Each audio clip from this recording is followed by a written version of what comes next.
Officer Folsome, he was one of my senior officers down in intake, and that's usually typically where I was assigned to. And it was a pretty heavy workload down there. You're doing releases, isolation tanks, and Folsome was very dependable guy down there. He helped me through that process and made me feel more comfortable as a supervisor at the Lower Buckeye Jail. Justin was one of the guys as a supervisor you wish you had.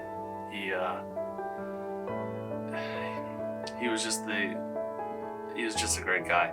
He's somebody who would always go out of his way to help you. Officer Folsome and I really hit it off during the time at LBJ.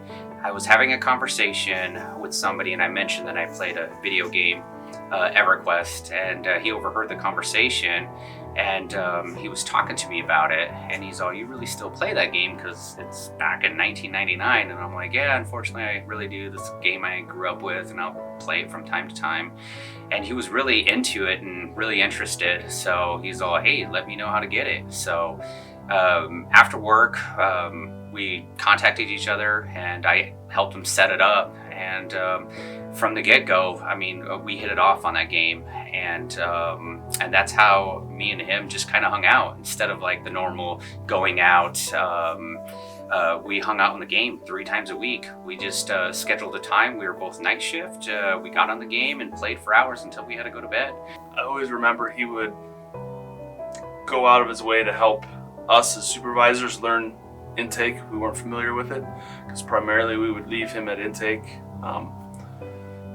I always just remember him, you know, if he had to, kind of putting the shift on his back and getting the work done that other people didn't want to get done, or, you know, he was just the guy who would never complain about anything and just get things, you know, handled and done. Officer Folsome was very sincere. He did joke around a lot. I did see him joke around with a lot of officers, just having fun, having a good time, but never went outside the scope to where he would offend somebody. It was just always good fun, making the time go really quick. It was just a joy to be around him. Since he passed, I still think about him every day. Even though with him working graveyard shift and me being on day shift, I wouldn't see him very often, but I always think about, you know, the time we would spend in the parking lot talking for, you know, 10, 15, 30 minutes after the shift, just, you know, talking to, you know, him and his friends and his shift. And as a supervisor, we kind of let, you know, the guys do their job, and we're there to help them if we need to. So we didn't try to interact in, you know, all their business too much. But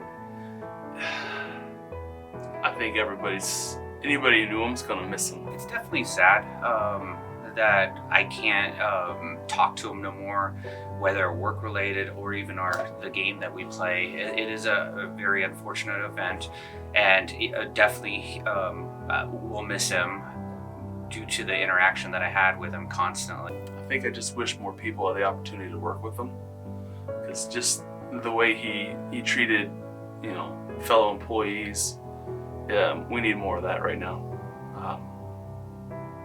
We need more of that brotherhood that everybody wishes we had. But I mean, I just wish more people were like him and would, you know, be kind and go out of their way to make people happy and smile and laugh and enjoy their jobs.